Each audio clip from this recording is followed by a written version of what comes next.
Hey everyone, and welcome back to another brand new episode of The Completionist. Thank you so much for spending your time with me today. It really means a lot.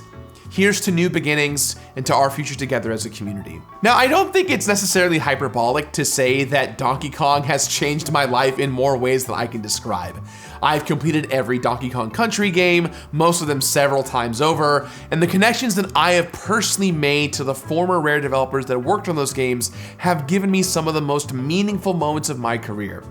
That's why when I saw the announcement of a brand new 3D Donkey Kong game from the same team as Super Mario Odyssey, my excitement was indescribable.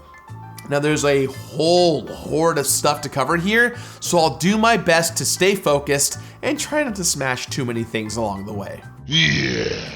Throughout the years, Donkey Kong has long been the somewhat neglected counterpart to Mario. Despite being the marquee character in Miyamoto's breakout arcade game, there have been surprisingly few entries in the Donkey Kong franchise, and that gets even more confusing when you consider how few full games the ape has actually starred in. You've got your arcade classics like Donkey Kong Jr. and the confusing Donkey Kong 3, but up until Donkey Kong Country in 1994, it was a whopping 11 years that DK had been put on ice in favor of the portly, ageless plumber. That is, until Rare began their grand masterpiece trilogy of country games on the Super Nintendo, dropping the repeating single-screen stages of the arcade games, keeping practically nothing from that original era besides DK himself and throwing barrels. Now it was all about exploring the world, finding every secret and bonus, and kicking the crap out of crocodiles and bees. Its success spawned numerous Game Boy games, Donkey Kong 64,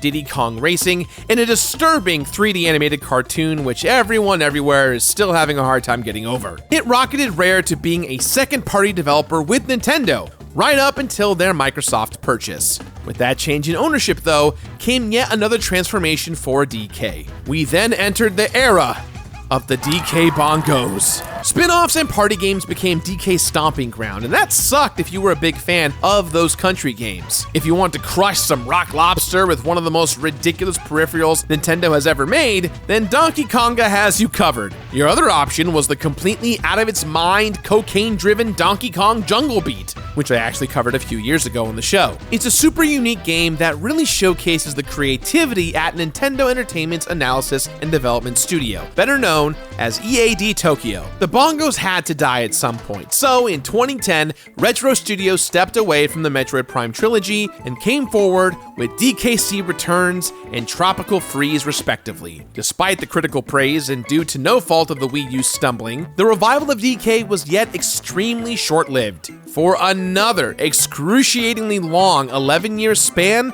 the DK franchise was once again put on ice, and seemingly for good. That was until Donkey Kong Bananza was announced at the Nintendo Switch 2 Nintendo Direct premiere, releasing a couple of months later on July 17th. Hot off the success of Super Mario Odyssey, EAD Tokyo was once again taking a swing at Donkey Kong. Far from DK Isle, Donkey Kong joins a mining expedition on Ingot Isle, hearing rumors of golden bananas buried underground. In older games, DK was equipped with barrels, animal buddies, and even some ballistic weaponry to accomplish his singular goal to get banana. Donkey Kong Bananza instead follows Jungle Beat's lead, so it's just you and these guns. Okay. The main form of traversal is no longer just running and jumping, but instead carving your way through the ground itself with your bare fists. DK punches his way through most of Ingot Isle before suddenly being swept into the air by a giant banana-sucking machine, burrowing into the depths of the planet. Eventually, you'll meet a weird little creature called Odd Rock, later uncovered to be known as Young Pauline. It's also revealed that the group called Void Co. has been stealing all the golden bananas, now called Banandium Gems, to power its giant digging machine. Led by the new villain Void Kong, accompanied by the engineer Grumpy Kong, and the director of intelligence Poppy Kong, DK now must fight against a new breed of reanimated fossil monsters, using his fists and the materials all around him. But your greatest asset in this game doesn't come from rocks, but instead, it comes from Pauline rocking out. Across the underground are 5 elders, big chillin' ancient DJs bringing hot grooves and hot vibes to the inhabitants of their respective layers. DK and Pauline put on a giant concert for each one, and in so, it teaches Pauline a new song. The game is called Donkey Kong Bananza after all, and these bonanzas will transform DK into a giant animal beast, one of several. You'll find 5 different animal monstrosities to morph into, and each one covers something crazy and unique. There's the Kong Bonanza, turning DK Super Saiyan, with supercharged punches that shoot out shockwaves. The zebra gives you a ton of speed, the ostrich glides long distances while dropping egg bombs, the elephant gives you a gigantic vacuum, allowing you to store and regurgitate chunks of what you've collected, and the snake gets huge jumps with a time-slowing ability. So the first time when I saw these, my initial reaction was, they looked like an abomination to mankind. But once I got my hands on the game, these designs really grew on me. Kind of like the elephant power in Super Mario Wonder. Normally, a 3D platformer wants you to explore every nook and cranny of a level to find every single collectible. DK64 used colored bananas and enemies to help guide you to different parts of the world. And the formula has evolved into key items, secrets, and bonus levels, all being cleverly hidden in places that players would intuitively want to destroy. Every punch sends gold chunks flying everywhere, which would feel tedious to retrieve if it weren't for DK's hand clap, which instantly picks up all of the nearby items. It also creates a sonar range through the ground around you. Any nearby bananas, bonus level entrances, or fossils will be shown to you through the world, immediately telling you where to go next. You're still going to decimate everything that crosses your path, but Bananza manages to guide you towards collectibles without making you miss a beat in your destruction. Now you can smash things for the fun of it, but Bananza makes sure to reward you constantly with gold, Banandium chips, and chests containing treasure maps. Gold is useful for loads of things, mainly for recharging your Bananza meter, but also for buying items at the shops later on. Treasure maps can randomly appear in chests while digging and punching around, but gold can be used to purchase whatever maps you aren't able to salvage. This is just one of the many ways that Donkey Kong Bananza gives you so many options to play it however you want, and making completion extremely accessible. One of the major complaints about Super Mario Odyssey was that the Power Moons didn't really serve any purpose outside of being a collectible for the sake of collecting things. Donkey Kong Bananza addresses this with the inclusion of its skill tree. Every 5 Banandium gems you collect gets you a skill point, which you can then spend to steadily improve all of DK's abilities. On top of that, fossils you find can be spent on outfits and fur colors, and these address yet another complaint about Odyssey's optional clothes. Where Mario's outfits were purely for show, sometimes getting you a few extra moons, neckties for DK and full-on outfits for Pauline both provide all kinds of boosts and perks, like longer Bananza times or higher drop rates of gold or coins. Fur colors are just for show, outside of a few post-game bananas. So if you want to parade around as a gaudy representation of upper-class oppression, DK Bananza says go right ahead. For the ties and outfits though, each of their perks feed back into making completion a total breeze. Donkey Kong Bananza really wants you to fully complete it, and the developers give you every advantage to find and accomplish everything as efficiently as you want without needing to consult any kind of online guides or tutorials. It's a blast to optimize the best methods for farming gold, Banandium chips, and yes, finding every Banandium gem in each of the game's 17 different layers. Layers are like worlds or levels, if you will. Bananas aren't just found from digging though. Throughout the layers, you'll come across several different kinds of challenge rooms, combat challenges, and bonus rooms. Challenge rooms will always contain 3 bananas, feeling like levels picked right out of Mario Odyssey. Combat rooms only contain 1 banana, and bonus rooms are just about getting as much gold as you can. Those bonus and challenge rooms feature huge amounts of gold exploding, buildings falling down, and enemies chain reacting with one another, and it really highlights what makes this a Nintendo Switch 2 game. There's tons of extra flourishes to utilize all the technical upgrades available on the new hardware, like gigantic explosions, debris and shrapnel flying everywhere every time you destroy something as small as a crate, or even from landing on grassy terrain as it reveals the soil underneath. It still looks like a Switch 1 game in some places, and it does drop frames here and there, but the minor hitches never detract from the overall experience. If anything, I actually got a sick sense of satisfaction out of making the game chug from my own destructive mayhem. What might be my favorite part about this game is the way that it tonally bridges the gap between all of the Donkey Kong Country franchise at large with Mario Odyssey. The entire flavor of the games feel identical, with colors and characters just looking like they belong together. The Toasterina Skull Guy looks like they'd be right at home alongside the ostriches or Fractones. Bananza stands itself aside from everything else with its weird geometric look at everything. More specifically, everything is bananas. The grass is bananas, the rocks are bananas, even the rays of sunlight shining on your face are bananas somehow. If you don't see a literal banana curve, you're seeing a banana slice with the seeds in the middle, or maybe just the general shape of a bunch of bananas. It's silly at first, but the attention to detail and obsession with somehow making these shapes natural looking is incredibly impressive. In a lot of ways, the juxtaposition between silly and serious is kind of what Donkey Kong is all about. Now, it's impossible to mention the ways that this game bridges the gap between Bananza and the country games without mentioning the side-scroller challenge stages. There's only 3, but each one is a new 2.5D side-scroller stage acting as a pseudo-remake of a stage from DKC 1 or 2. Jungle Japes is recreated with a ton of love, complete with DK's hut at the very start of the stage. And Minecraft Mayhem returns with its fake-out jumps for the secret Banandium gem. But if you know me, you might know what my favorite moment is. Words cannot describe the joy I experienced seeing this stage. There's a flawless remix of the incredible original song by the one and only David Wise. The barrel mechanics from the original are back with a new twist. The buzzoids are everywhere, just like with the zingers. And there's even hidden passageways behind fake walls. When I first saw this, it was raw euphoria. It was a full Ratatouille moment for me, where I was right back to being a kid playing Donkey Kong Country 2 Diddy's Conquest.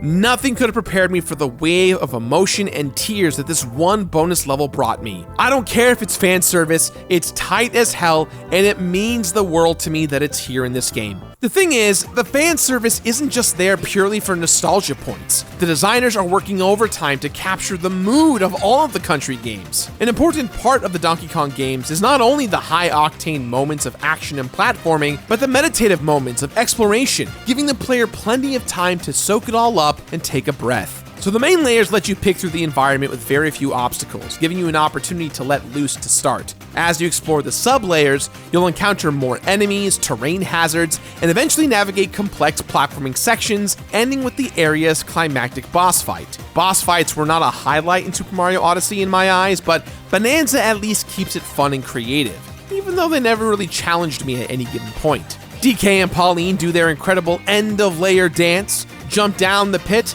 and Bananza immediately meets you with the junction layer, providing an imposing sense of both foreboding and calm. The game puts you in a perfect cycle of chill exploration to steady challenges, on to ass-kicking enemies, before giving you a sweet release of open exploration just after a big old boss fight. That's part of what makes the resort layer one of Bananza's biggest highlights for me. After several boss fights chasing Void Kong around the previous layers, you're left with a lot of lore questions and are going to be emotionally exhausted at this point, just like DK and Pauline. You'll want a chance to explore, dig around, and kick back on the beach at your own pace. By the time you're moving on again, you'll be ready for the explosive Tempest layer and your next Bananza transformation. Every beat of Donkey Kong Bananza is masterfully crafted with the player's experience in mind.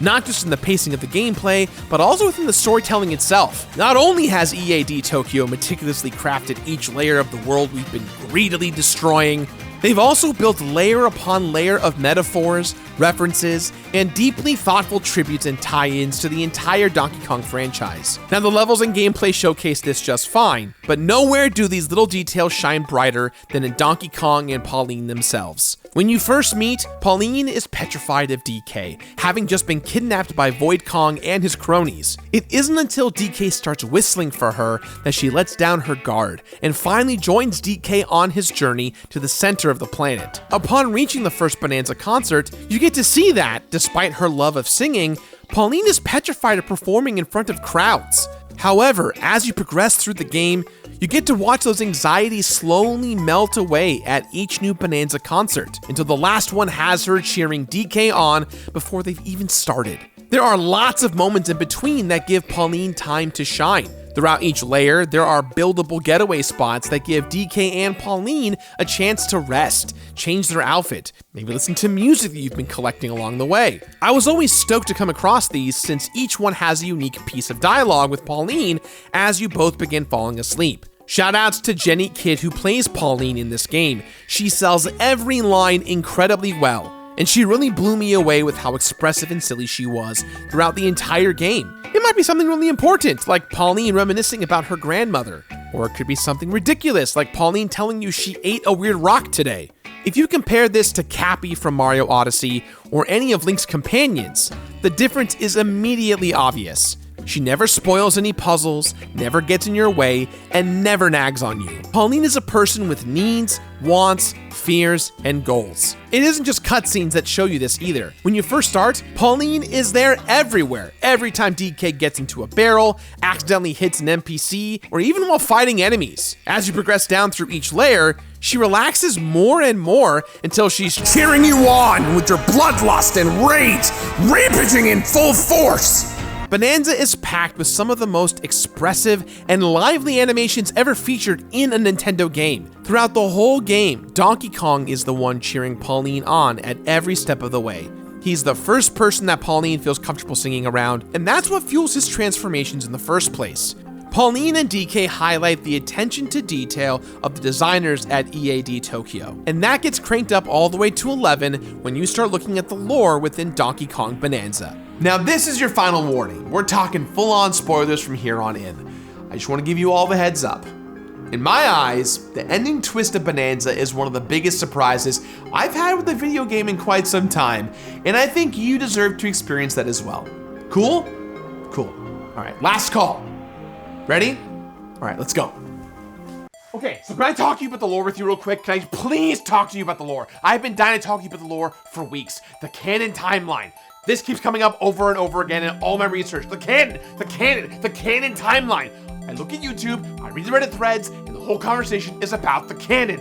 And I keep hearing people say, oh, don't worry about the canon, it's just a monkey video game. Stop taking it so seriously. But I have synced it. I have synced behind the veil. I know what they're hinting at here. I saw the ending with King K. Rool. I read the dialogue in the Planet Core. I saw everything. I've talked to Cranky, and I knew that it couldn't just be purely for fan service. So I decided, buddy, I gotta dig a little deeper. So I asked myself, how many games are being referenced here? We know that Nintendo EAD developed Jungle Beat, but despite the similarities between banana eating and punching, Bananza doesn't really care about the lore in anything after Donkey Kong 64. So we're talking about DKC 1, DKC 2, DKC 3, and DK 64. DK Bananza is a sequel to Donkey Kong 64, and at the same time, it is a prequel to Super Mario Odyssey. Come here. Okay, Diddy, Dixie, together, boyfriend or girlfriend, related, we don't know, but they're here and explicitly mentioned the events of DKC 1 and 2. They both talk about it, and basically that confirms that number 3 is also canon. DK Island is also mentioned several times, and Donkey Kong 64 is the last game with King K. Rool and DK Island. But how do we know that the Pauline in this game is the same as the one from Odyssey? Perfect, simple answer. The grandma. See, that grandma is the lady from the original Donkey Kong arcade. And since New Donk City is also in Bananza, we know that it takes place before Odyssey because young Pauline grows up to be the freaking mayor. The big concert you see in Odyssey, that's little 13-year-old Pauline's dream finally being fulfilled. You still following me? Good, because we got a long way to go. We gotta go deeper.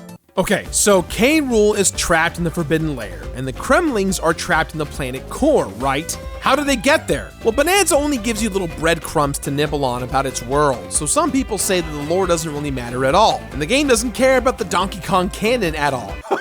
Okay. So we're all supposed to believe that it's just like Breath of the Wild, and that the references to the old games are just references. No. That's exactly what they want you to think. Let's start with what we know 100% for sure, okay? At some point between Donkey Kong 64 and this game, King K. Rool learns about the Banandium root and journeys to the center of the earth with The Rock and Brendan Fraser, only to get stuck in Banandium goo, trapping the Kremlings in the layer underneath him. But that invites a bunch of different questions, like how did they become fossilized Banandium monsters in the layers above? How did King K. Rool even get trapped by the Bananza root? How did Void Kong get involved, and where did his company even come from? Based on this loading screen art that you see on your screen right now, Void Kong, okay, sorry, I ran out of room on the whiteboard. I only have so much room. We actually get to see his origin, but only for a brief moment. He began as a simple miner, presumably on Ingot Isle, with the loading screen flavor text saying that he ran a struggling mining company, and while digging, he stumbles across some of the Bananza root, kickstarting his company's success. If we are going with the themes of corporate greed and industrialization that Bananza constantly explores, that we can extrapolate just a little bit and say that Void Co. is an energy company harvesting Bananza roots to be processed into Bananza goo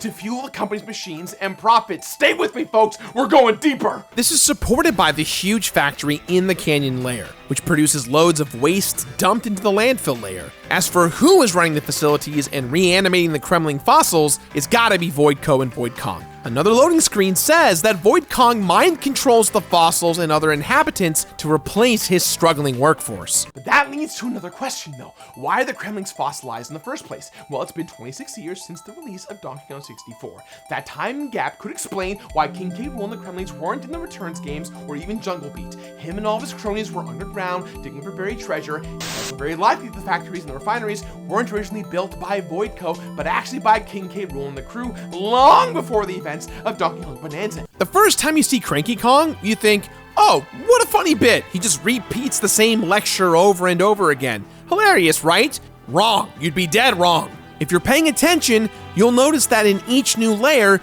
you get a little bit of new lore added to his lecture. A sort of blink and you'll miss it moment. When you finally reach the end of the game, after you've already freed King K. Rool, Cranky Kong reveals that he knew all along that K. Rool was the real villain. In fact, he'd been saying he knew the true culprit from the very beginning. Not only this, but Cranky also reveals that K. Rool was behind everything in Bananza. The machines, using Banandium as a literal fossil fuel, even the crocoids throughout every layer. And that's the big secret to everything in all of this. The underground world is infested with Kremlings, and every layer contains traces of their deconstruction all over the place. King K. Rool was actively exploiting the natural resources of the underground and just got trapped in his own process. He got lost in the sauce. He got lost in the sauce. K. Rool has built factories that leak pollution into the environment in every game where he's been the villain.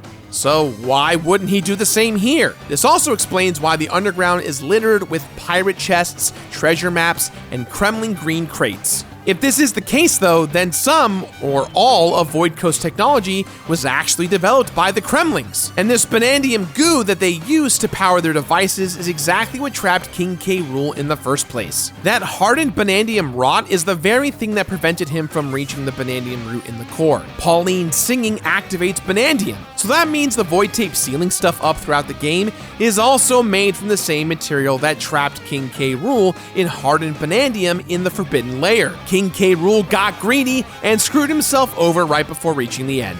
Alright, let's go over the actual plot of Donkey Kong Bananza for everyone at home who's paying attention, okay? After being defeated in Donkey Kong 64, King K. Rool learns about the Banandium root underground and takes his Kremling crew to excavate it from the planet core. While they're digging to the core, they come across all the layers in between, uncovering the industrial applications for processed Banandium root, building a litany of factories to process the golden Banandium gems. They even harness Banandium for weaponry, infusing Kremlings with it to become more dangerous, as you can see in the planet core, where they maintain their powers from their fossilized forms. However, after King K. Rool is trapped in the Forbidden Layer, all the technology is buried and sealed away, literally rotting. And in the upper layers, all that's left of the Kremlings is just reanimated fossils of themselves. But the Kremlings beneath King K. Rool are perfectly preserved in the planet core, just waiting to be freed. And at some point after the Kremlings are trapped, Void Kong discovers the root and some amount of the old Kremling technology. Consumed by his greed, he uses his newfound energy source to skyrocket Void Co's profits, employing Grumpy Kong and Poppy Kong to help him expand his dong. He restarts all of the old factories and reanimates the fossilized Kremlings to aid in finding more Banandium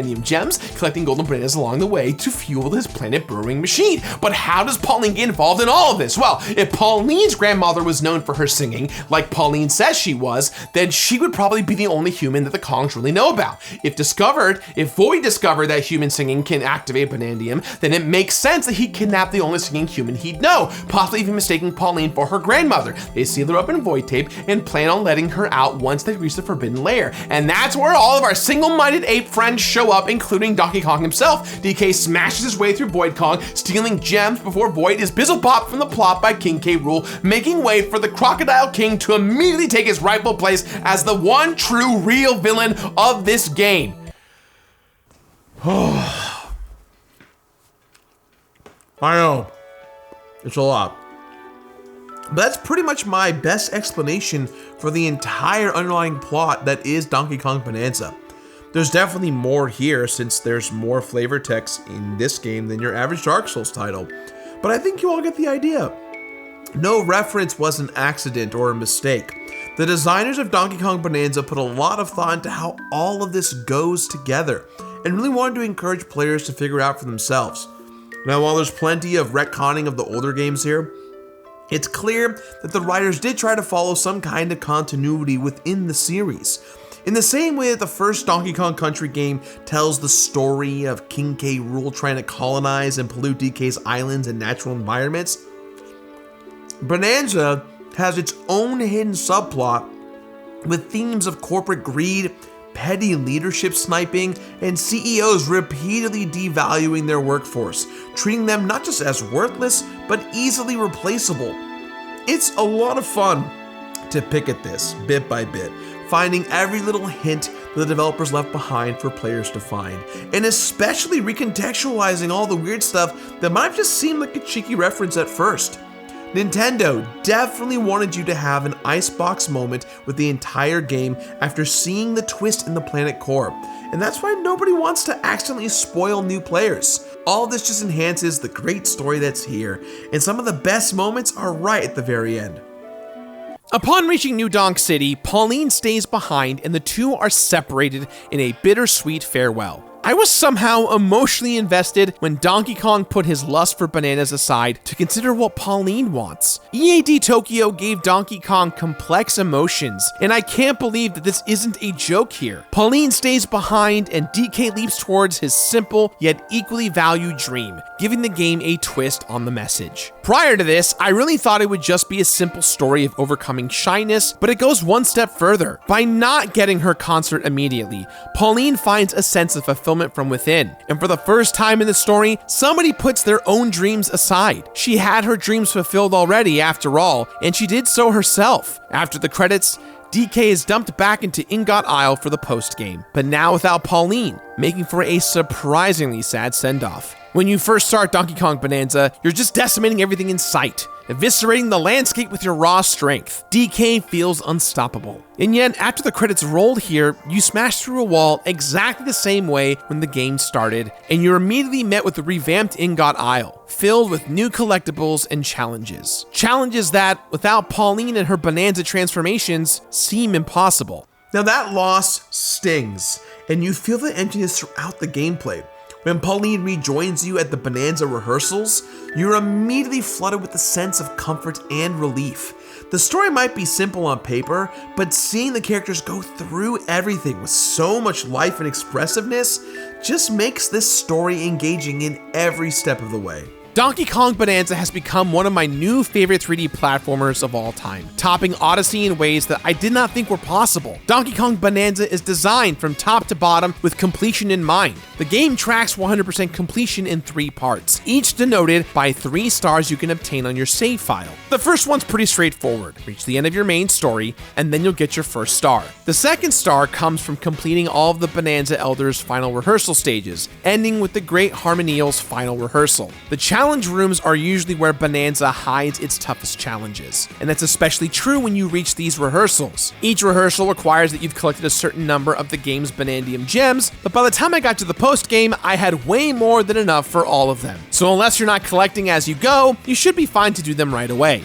These rehearsal stages are extra long challenges where you remain in one of your 5 Bonanza transformations the entire time, putting every ability to the test. These can be a bit challenging, but do not forget that every single one of these rehearsal stages includes hidden balloons. Getting all of the balloons will then unlock a secret track that you need to get for your collection. But the true challenge comes in the last bit of the game, from the final rehearsal to a bunch of different battles and even a boss rush. Each of these these final levels are essentially a perfect run where dying sends you all the way back to the very start of the stage, and each one contains the game's toughest puzzles, enemies, and several of the most well-hidden Banandium gems. The final rehearsal puts every Bananza transformation to the test, but reaching the end rewards you with all 5 elders jamming out, complete with a Super Mario World-style "Congratulations" written in gold. The boss rush isn't all that challenging, but still presents a few interesting twists, like the green goo monster from the Feast layer. Plus, you do get to see Diddy, Dixie, and Cranky Kong cheering you on. Bananza's most difficult challenge has got to be the bunch of battles, and that's because of the timer on each combat scenario. Running out of time is far more likely to kill your run than just simply taking hits, and this did take me a few tries and some careful planning. Of course, all of these challenges contain bananas, so if you're going for that 100% completion, they're all going to be required. In order to unlock the bunch of battles and the boss rush, you'll need a good amount of gold, and that means grinding a little bit at some point in your journey. I found it to be easy and fairly relaxing, since once you unlock the master skills for each Bananza form, they all give you the ability to turn their surroundings into gold. This gets you to get all of the gold you've ever needed for those expensive post-game purchases pretty quickly. Found myself in a zen-like state, just sucking up the entire landful layer over and over again. The second star also gets you the last of Pauline's post-game outfits, and these make getting that final star a breeze. That third star requires obtaining all 777 Banandium gems, 696 fossils across each layer, and 110 music discs that are randomly dropped when killing enemies, completing certain tasks or challenges, or finding those balloons in those rehearsal layers. If you're going for full completion, you'll need to fully utilize all those outfits and ties for DK and Pauline. DK has ties that can boost the drop rates for both gold and the chips, while Pauline's Diva Dress doubles your chances for receiving the music discs. The nice thing about the Diva Dress is that you can also obtain it by scanning the Donkey Kong and Pauline amiibo, giving you access to this perk far earlier in your adventure. This is helpful for sure, but I'm just glad that no collectibles or content were paywalled or kind of put away behind amiibo function. All it does is give you another way to optimize your playthrough, and that's pretty good. Bananza gives you so many options for completion that it becomes super easy to find your own way to get everything. As for completion rewards, you'll get to them after reaching different milestones. This does mean you won't receive a super huge reward for truly doing everything in the game, but I do appreciate the approach of doling out rewards as you progress. Beating the game will reward you with the Banandium gold fur color, the mining cap from the very beginning of the game, plus the gold mining gear for Pauline. Collecting gold is the name of the game for completion, so doubling the amount of gold you collect is a fantastic endgame reward to help you push that 100% in the end. Grumpy Kong will have several construction projects for you to purchase in the new version of Ingot Isle, which is how you get access to both the bunch of battles and the boss rush challenges. The last of these, however, is to spend a staggering 120,000 gold for Ingot Isle to finally be fully rebuilt. Doing this, however, will reward you with not only the invisibility tie from Poppy Kong, but also the glorious gigantic golden Donkey Kong statue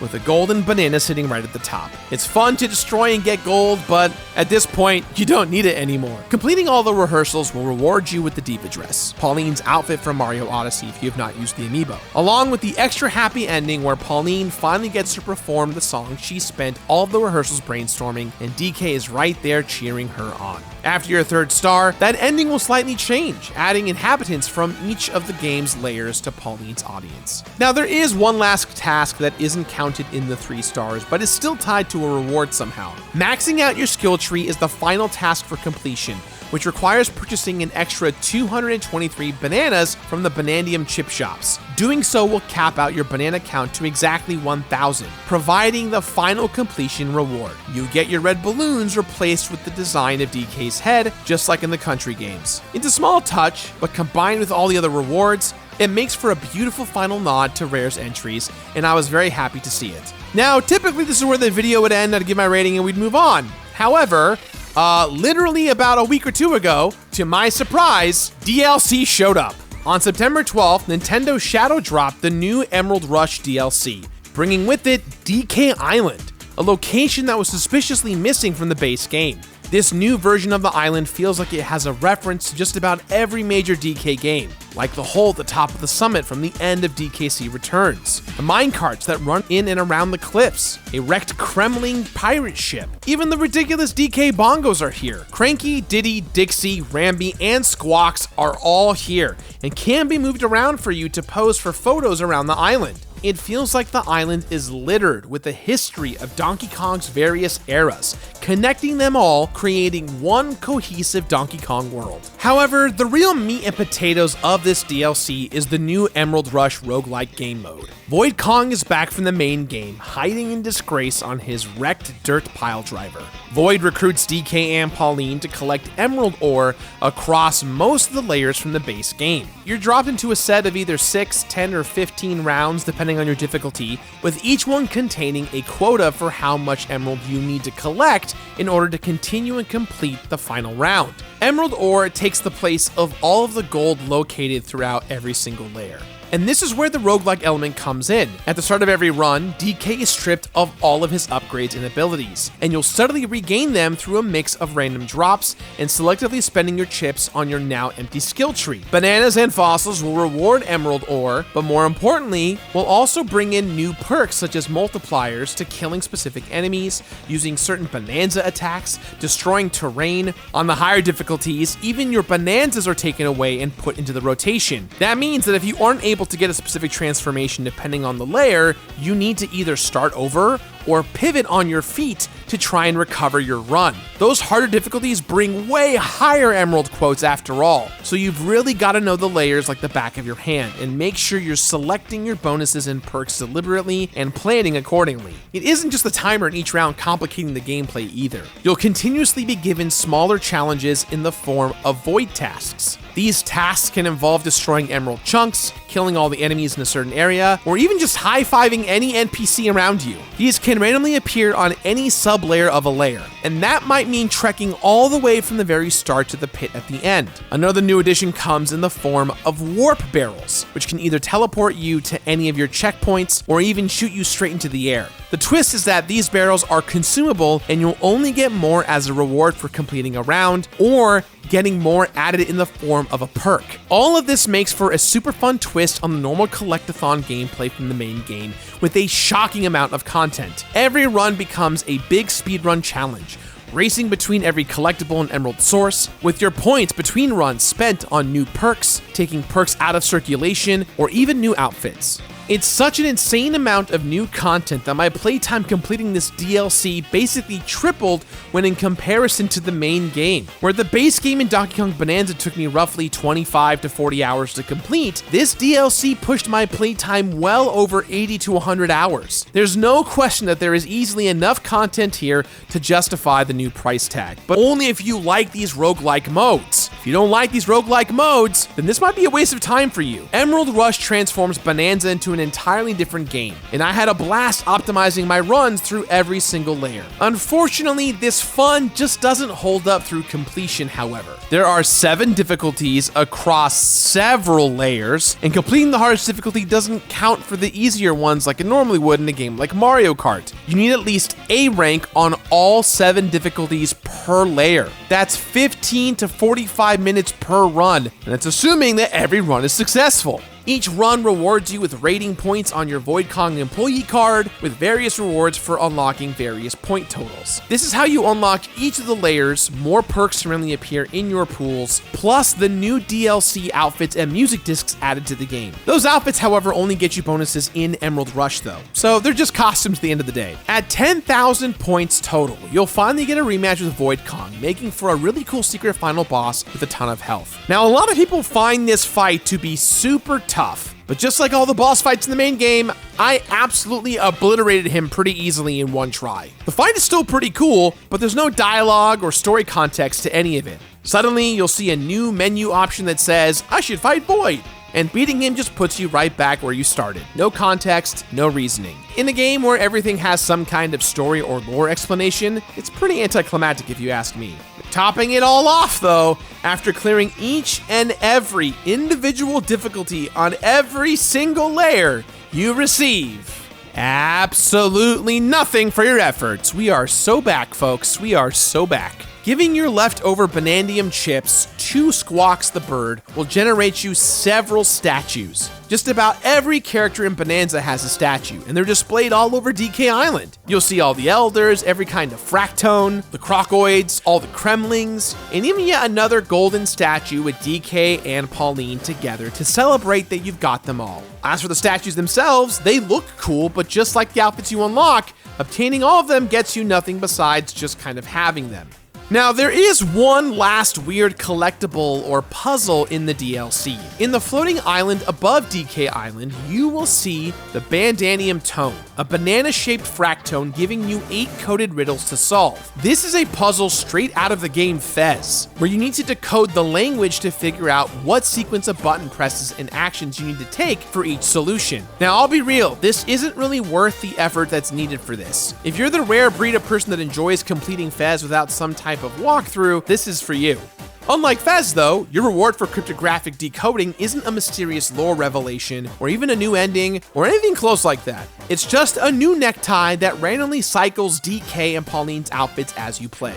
You wouldn't even be able to see that you're really wearing this tie, but at least you get something for solving all the puzzles. And that kind of sums up the entire DLC for me, honestly. It's all a ton of fun, and there's plenty of creative new ideas to feel like a genuine twist on the base game. The nostalgia points of DK Island are awesome, and the Emerald Rush game mode feels like a natural fit for Bananza to the point of becoming an entirely different game. However, when you go into beyond playing it casually into trying to complete everything, you'll quickly find that Emerald Rush is just a confusing slog that goes nowhere. It's a massive time sink that doesn't really complement the main game. As someone who is obsessed with Bananza, this game mode was almost made exclusively for me, but its completion flaws prohibit anyone from really enjoying it all the way through from start to finish. A lot of folks wondered if this was just content from the main game that was cut, only to be sold back to you for $20 later on. And I really don't think that way. The sheer amount of new content in Emerald Rush makes it stand out significantly from the base game, and the new features feel unique enough for the DLC. However, DK Island, the fractone riddles, and all the bonus rooms definitely feel like they could have been cut from the main game to help the DLC feel more substantial.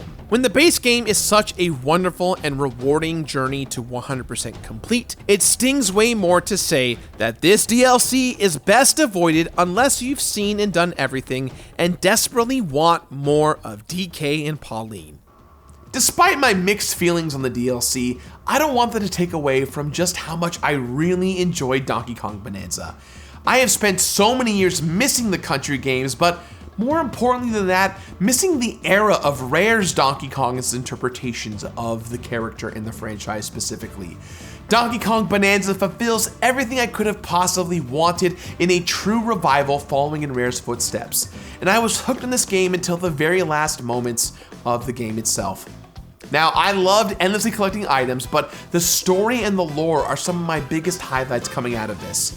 The hidden subplot with King K. Rool and Voidco is surprisingly complex, and all the different inhabitants of the layers have interesting backstories. And more importantly, Pauline and DK's personal journeys were genuinely heartwarming all the way to the very end. They're both expressive, animated, and filled to the brim with emotions that leave you forgetting the simple fact that you're just a gorilla that wants bananas. Genuinely, I couldn't ask for anything more for an ideal Donkey Kong game for me, and this game instantly became one of my main contenders for Game of the Year. If you're a fan of DK, and especially the country games, Bananza is for you. I cannot recommend it enough, especially if you're going for that full 100% completion. Just avoid the DLC, at least I would. So, with that in mind guys, I give this game my completionist rating of completed. Thanks for watching, and I'll see you all soon. Bye. Complete it!